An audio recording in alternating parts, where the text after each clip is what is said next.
Daily تفسیری قرآن کے ناظرین، السلام علیکم ورحمۃ اللہ تعالی وبرکاتہ۔ نحمده ونصلي على رسوله الكريم، اما بعد فاعوذ بالله من الشیطان الرجیم، بسم اللہ الرحمن الرحیم۔ پڑھیے الصلاۃ والسلام علیک یا رسول اللہ، الصلاۃ والسلام علیک یا حبیب اللہ، وعلى آلک واصحابک یا شفیعنا یوم الجزاء، صلی اللہ تعالی علیہ وسلم۔ اللہ رب العزت کلام بلیغ میں ارشاد فرماتا ہے، بسم اللہ الرحمن الرحیم،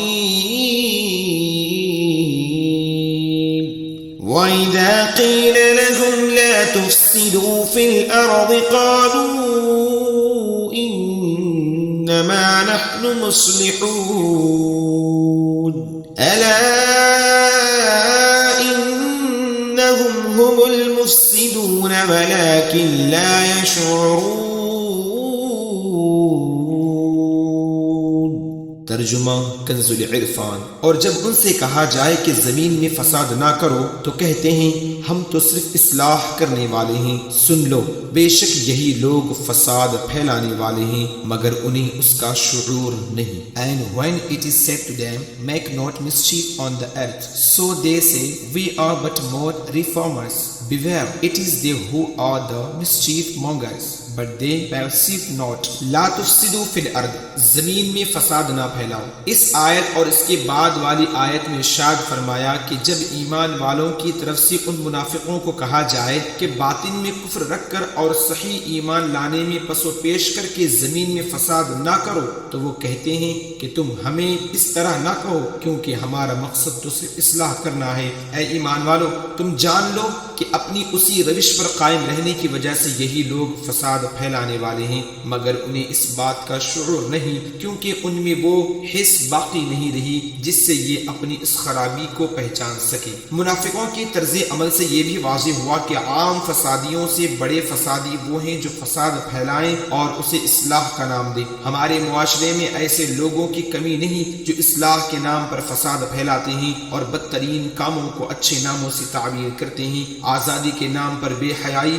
فن کے نام پر حرام افعال، انسانیت کے نام پر اسلام کو مٹانا اور تہذیب و تمدن کے نام لے کر اسلام پر اعتراض کرنا، توحید کا نام لے کر شان رسالت کا انکار کرنا، قرآن کا نام لے کر حدیث کا انکار کرنا وغیرہ سب فساد کی صورتیں ہیں۔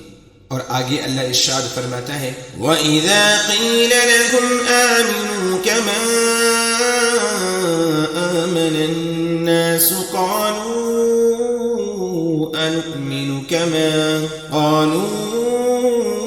أَنُؤْمِنُ كَمَا آمَنَ السُّفَهَاءُ أَلَا إِنَّهُمْ هُمُ السُّفَهَاءُ وَلَكِنْ لَا يَعْلَمُونَ۔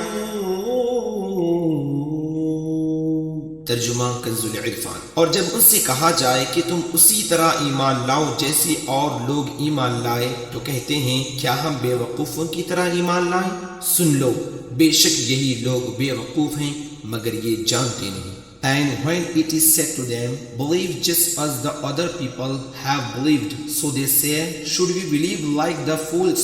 Beware, it is they who are the fools, but they know not. کما آمن الناس، جیسی اور لوگ ایمان لائے۔ یہاں الناسو سے صحابہ کرام رضی اللہ تعالی عنہم اور ان کے بعد اور ان کی کامل اتباع کرنے والی مراد ہیں۔ نجات والے کون لوگ ہیں؟ اس آیت میں بزرگان دین کی طرح ایمان لانے کے حکم سے معلوم ہوا کہ ان کی پیروی کرنے والے نجات والے ہیں اور ان کے راستے سے ہٹنے والے منافقین کے راستے پر ہیں۔ اور یہ بھی معلوم ہوا کہ ان بزرگوں پر طعن و تشنیع کرنے والے بہت پہلے سے چلتے آ رہے ہیں۔ اس آیت کی روشنی میں صحابہ و ائمہ اور بزرگان دین رحمت اللہ تعالی علیہم کے متعلق اپنا طرز عمل دیکھ کر ہر کوئی اپنا راستہ سمجھ سکتا ہے کہ صحابہ کے راستے پر ہے یا منافقوں کے راستے پر۔ نیز علماء و صلحاء اور دیندار لوگوں کو چاہیے کہ وہ لوگوں کی بد زبانیوں سے بہت رنجیدہ نہ ہوں بلکہ سمجھ لیں کہ یہ اہل باطل کا قدیم دستور ہے۔ نیز دینداروں کو بے وقوف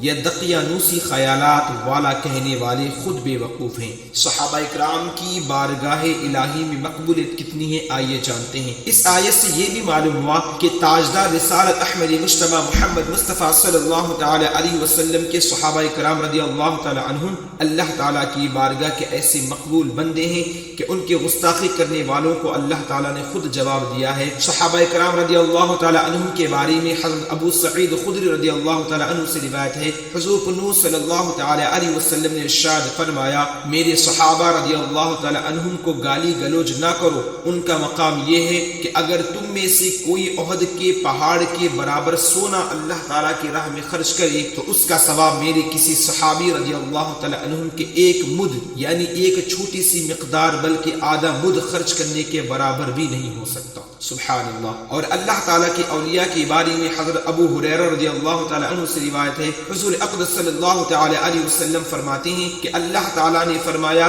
جو میرے کسی ولی سے دشمنی کرے اسے میں نے لڑائی کا اعلان دے دیا۔ اللہ اکبر، کس میں ہے طاقت جو اللہ سے جنگ کرے۔ اس سے ان لوگوں کو نصیحت حاصل کرنی چاہیے جو صحابہ کرام رضی اللہ تعالی عنہم کی بے ادبی اور گستاخی کرتے ہیں اور اللہ تعالیٰ کے اولیاء کے بارے میں غلط عقائد نظریات رکھتے ہیں۔ اللہ تعالیٰ کی بارگاہ میں دعا ہے کہ اللہ تعالیٰ ہم تماموں کو صحیح معنوں میں قرآن و حدیث کی تعلیمات پر عمل کرتے ہوئے قابل مسلمان بن کر اس دار فانی سے کوچ کر جانے کی توفیق و رفیق عطا فرما۔ السلام علیکم ورحمۃ اللہ۔